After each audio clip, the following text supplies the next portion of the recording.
हरे कृष्णा। मैं गौरांग गिरिदासी आज आपके लिए एक अद्भुत प्रसंग लेकर आए। प्रसंग है त्याग। त्याग का मतलब क्या है, त्याग की परिभाषा क्या है, इस विषय में एक छोटी सी घटना हम बताना चाहेंगे। घटना ध्यान से सुनिएगा, क्योंकि हम लोग त्याग के विषय में क्या सोचते हैं, क्या त्यागना होता है। जैसे कि अगर मान लीजिए कोई पैसे को त्यागता है और कहता है अब हम जा रहे हैं जंगल में रहेंगे, परिवार को त्यागता है हम जा रहे हैं जंगल में रहेंगे, हम आश्रम में रहेंगे, लेकिन उसके मन में बार-बार परिवार की चिंता, परिवार का चिंतन चलता है, या पत्नी का, बेटे का चिंतन चलता है, बच्चों का, परिवार का चलता है, या पैसे का चलता है, फिर त्याग किस बात की? एक छोटी-सी घटना के माध्यम से सुनिए त्याग का क्या है। एक बार की बात है कि एक गुरुजी थे जिनके पास 2 शिष्य हुआ करते थे। 2 शिष्य थे, उनसे उन्हें अ, राशन की व्यवस्था करने के लिए अपने आश्रम से थोड़ा दूर नदी पार करके दूसरी तरफ गाँव में जाकर उन्हें अ, अन्न माँगना होता था। गुरुजी की दोनों ही आज्ञा को बहुत मानते थे। दोनों ही शिष्य जब गए नदी के पास पहुँचे, तो नदी में बड़ी ही उफान थी, नदी तेज बहाव था और दोनों ही शिष्य अच्छा नदी पार करना जानते थे, चाहे पानी का बहाव कितना भी तेज हो। तभी वहाँ देखे एक लड़की आती है, लड़की बड़ी ही खूबसूरत, बड़ी ही सुंदर रहती है और उसने दोनों साधुओं से बोला कि मुझे नदी तैरना नहीं आता, यहाँ कोई नाव नहीं दिख रही है, अगर आप हमारी मदद करें, हमें इस पार से उस पार पहुँचा दें, तो आपकी बड़ी कृपा होगी। तो पहले जो शिष्य थे ना, उसने कहा कि नहीं, हम तो अपना धर्म नहीं छोड़ सकते हैं, हम बिल्कुल नहीं तुमको उस तरफ ले जाएँगे। भले हम तुम मर जाओ तो मर जाओ, लेकिन मैं नहीं ले जाऊँगा उस तरफ तुमको। वो बेचारे बोले कि नहीं, हमें प्लीज़ आप ले चलिए, उस पार कर दीजिए, नहीं तो अंधेरा होने वाला है, कोई अगर दुष्ट इंसान आ गया तो मेरी मुझे मतलब मेरी इज़्ज़त पे भी उठ सकता है सवाल, मतलब मेरे साथ कुछ भी गलत हो सकता है, मुझे कोई मार भी सकता है, तो आप हमें उस पार ले चलिए। दूसरे शिष्य को उसके ऊपर दया आई, उसने कहा कि चलो ठीक है, हम तुमको ले चलते हैं। उसने अपने कंधे पर उठाया और नदी पार दोनों किए। नदी पार उस पार गया, गाँव की तरफ गया, उस लड़की को उसने छोड़ दिया, सुरक्षित उसके घर के पास छोड़ दिया और गाँव में वो सबसे दान माँगा। लेकिन वो तो भूल गया, वो उस लड़की को की जान को बचाकर वो तो भूल गया कि कंधे पे बिठाया है।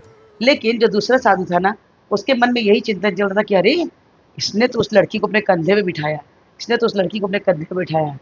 उसके मन में बार-बार वो बातें चल रही थी कि इसने उस लड़की को कंधे पे बिठाया है।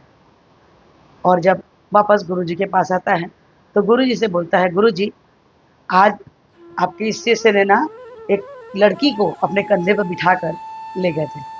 तो गुरु ने बोला कि अब सोचो कि साधु लोग को तो किसी लड़कियों को छुआ नहीं या छूते नहीं, ब्रह्मचारी होते हैं। तो उन्होंने गुरुजी ने पूछा कि क्यों? तुम लड़की को छोड़े थे? तो उसने कहा कि हाँ गुरुजी, मैंने छोड़ा था।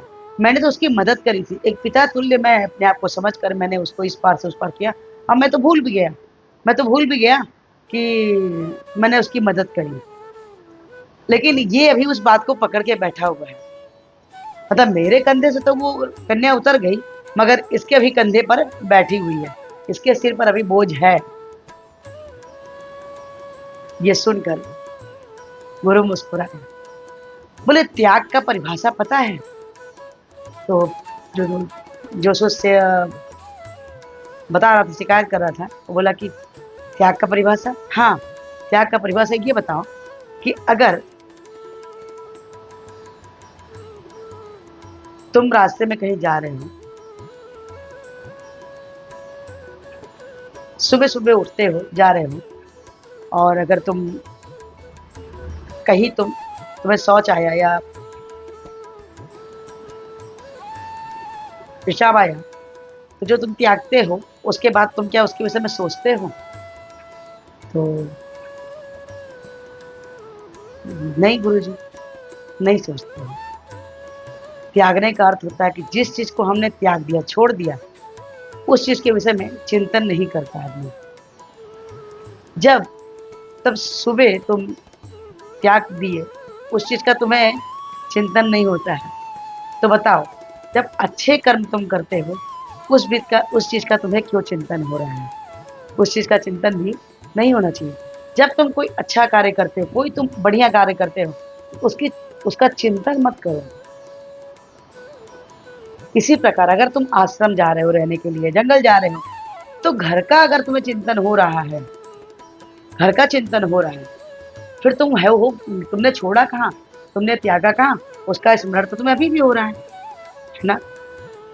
त्याग का मतलब होता है पूर्ण रूप से उसके विषय में विरह हो जाना, उसे भूल जाना, याद कर करके दुखी होना नहीं।